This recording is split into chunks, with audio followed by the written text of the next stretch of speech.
سلامونه او نیکې هیله لرم چې روغ او جوړ به یاست. په 8م درس کې به درته د ګرامر برخه کې د سابجیکټ پروناونز یا فعلي ضمیرونو په هکله معلومات وړاندې کړم.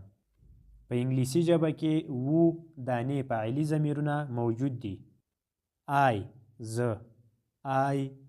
زه you تاسې یا ته you تاسې یا ته we موږ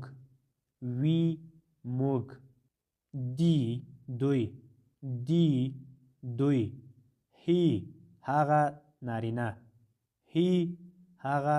نارینه she هغه ښځینه it دا ملګرو نن مو درته د ګرامر برخه کې د سابجیکټ پروناونز یا فعلي ضمیرونو په هکله معلومات وړاندې کړل. هیله لرم چې یاد معلومات به مو خوښ شوي وي.